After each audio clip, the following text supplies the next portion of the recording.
Welcome back, guys. It's Fadi and Tina here. Today we're gonna take you to a beautiful place, but before we start our video, we want to thank all our viewers from all over the world, and special thanks to India, yes. and we are so happy that we have all our friends from India viewing us, and we have thousands of views actually. But please, guys, if you can subscribe to our channel, that will be amazing and it will be a big support for us. Yes. To go to many other places, Yeah. and to bring you many different videos in the Holy Land, in Israel, in Palestine. We will go all over the place. Yes. Don't forget to push that subscribe button. It's not And difficult. it's not difficult. And Just it don't cost anything. click it Yeah. and ring that notification bell so you will get a new video at first hand. Thank you, and let's go. Qumran. Qumran.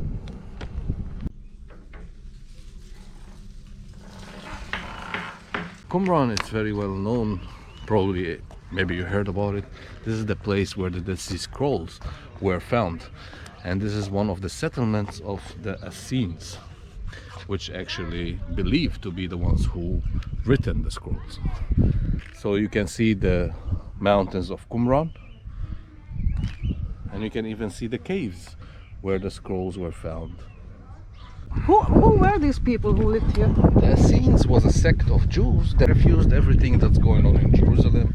They didn't like the way, what's going on in the temple. So they chose to leave everything, to leave Jerusalem, to leave everything, to leave their families, their work, and to come into the wilderness to pray, to work, and to be, with God. So they were like monks. Almost they were like Christian monks these days, just choose to leave everything. And many people believe that the sect was only men, because they didn't find any. I don't know why they believe only it's men. I know. Why, The archaeologists found dirty kitchen. already? For sure. That's the So reason. let's soon we'll see the kitchen. Okay. What we are looking at here, it is a mikveh, which is a ritual bath. And these people were crazy about purity. They want to be pure always. So they used to take ritual baths in the morning and in the evening, twice in a day. Okay? And you can see the steps. There are steps for going in and steps for going out. Because in a ritual bath, if you touch, then you have to repeat the ritual bath. So some people will go in, and the others who are already purified will go from the other side. And if you wonder, we are in the desert, and here there is not much rain and there's not much water in the area. You don't see any spring, it's very arid. But the way that they brought the water is by aqueducts. You can see still the aqueducts, the remains of the aqueduct, tracing all the way up to the mountains. Built a dam because when it rains in Jerusalem, it will flood down here because this is the lowest area. So they took the use of the flash flood water by channeling it through aqueducts Yeah. to the settlement. And here we can see one of the cisterns that collected the rainwater. You can see the aqueduct right over there, bringing the water all the way to the filtration. You see that hole right over there? That's for filtering the water before it goes into the cistern. They will be filled with gravel and soil to filter the water, and then also it continues through the aqueducts to other cisterns to fill it up when this cistern is full. So we are in the treasury, and according to the law, because we found the scroll of the rule of the community, and in order to join this community you have to give everything that you have. If you have land, you have money, you have anything, you have to give it to the community. And that's why it's called the Yachad, which is the one. So everybody become as one into the Yachad. So you give everything that you own to the Yachad. And this is the treasury where they kept these monies, these contracts, of lands, the deeds of the lands. So this is the assembly room where they used to gather every morning, every evening to eat together, because they have to eat together as part of the rule of the community. And of course on the side is the place where they prepare the food and they keep all the utilities of the kitchen. And this is where they found the dirty dishes. I'm very sure of that. Ladies, you know what I mean. Fatty, where is that main cave? Do we see it from here? From Actually, where they found the first? it is right in the mountain up there. Okay, give us a story about the cave and what happened. The cave was found in 1947 by a shepherd who was looking for one of these goats that entered into a cave right over there, jumped into a cave, and he threw a stone in the cave to scare the goat out. And he heard something breaking, and he went into the cave and he found these jars full of parchments. So he didn't know what it is, so he took them to the closest city at that time, which is Bethlehem. If you go through the mountains up, you go all the way to Bethlehem. And of course he sold them some of, for a Christian guy, an Assyrian guy, who knew that these are valuable documents or valuable scrolls, because he knew how to read Aramaic. Oh, they were written in Aramaic? Some of them are written in Aramaic, some of them are written in Hebrew, and some of them are written in Greek. So we found about 895 scrolls, and of course scientists are still trying to put the pieces together. Wow, that's so a it's puzzle. been almost 15-16 years. That's even since that time, even from 1947 to now, they're still putting some pieces of the scrolls together. Yeah. He sold it to an Assyrian man, and this guy knew, because he read Aramaic, he knew that these scrolls are valuable. So he took them to his bishop, and the bishop said, "These are part of the Bible. This is actually the oldest scrolls that was found, the oldest Masoretic text that is found until today." Many people believe that John the Baptist was one of these Essenes, that he left everything. Yeah.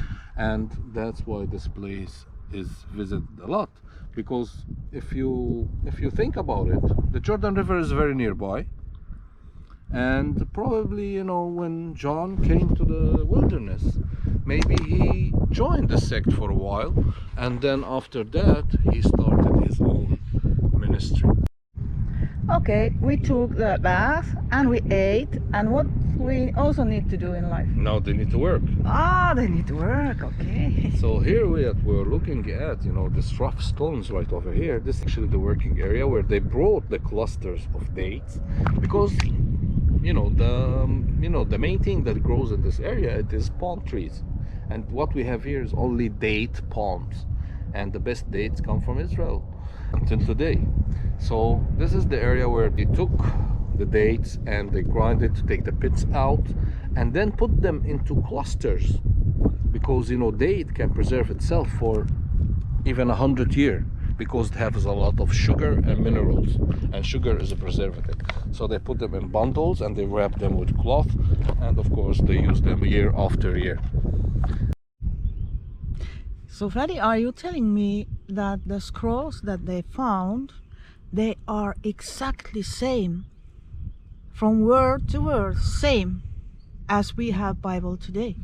Yes, Taina, it's actually the same Masoretic text as today, as I mentioned also, some apocrypha books that today we don't have them in the Bible, but it is the same Masoretic text. So to say this is the oldest copy of the Bible that found until today, and it's amazing. So if you come to the Holy Land, or to Israel, you have to visit this place, and this is a must, guys, to see where these scrolls were found, the caves that they were found in. And here we are standing in front of one of the caves. The cave was found in 1952 by Bedouins, and many fragments of scrolls were found in this cave, about 15,000 fragments. and they worked on them from 1952 until 2001 to put these fragments together. And there were many different scrolls from the Bible, from the rules, and these mountains are still yielding scrolls, and every year we are discovering new caves in the area. So we wonder what we're gonna find very soon. This is one of the kilns that was found in the settlement, and this is where they made their own pottery. So all the jars that were, used for the scrolls is made in this area. And wherever you look in the settlement, you find a ritual bath. This is another ritual bath. This looks like a private ritual bath. Probably, maybe, these were the high priests, because also there were high priests between them. So maybe this was his private bath. Now we're gonna walk to the tower that is from Hasmonean period. So how you feel like walking into, through history, Taino? Exactly like that. Through history. What are you doing, Taino? I don't know. This was shortcut. Okay, guys, Yeah. but don't do that. Shortcut. You should not go, from the path, Why not? especially in archaeological dig, because you can destroy archaeology. And this is dating from the Hasmonean era. That's circa 165 BC, and this was like a post for the Hasmonean troop in that period. Look at this beautiful mountains. Amazing nature. Taino? Yes. I would The live here. palm trees. Would you live here? No. Okay, maybe in a villa and a swimming pool. Yeah. Okay, but you have mikvahs and swimming pool here. Of course, with no filters to change the water. So imagine these people bathing every day in the same water. Clean water. That's why people had a lot of leprosy in that time, because it was very... But they had the filtering system for the Yes, water. the filter system. This is for the water when it goes inside the cistern. Yeah, The but water when is it stays sitting. there, Exactly. it's like that water. But in ritual bath it's staying, and when one ritual bath get dirty, they will close it and use another ritual bath. And imagine 100 people bathing in the same water, and then you can use it for irrigation, or as for the livestock that they have, the goats. I understand it is too expensive to come to the Holy Land, and this is why we are doing these videos. Yeah.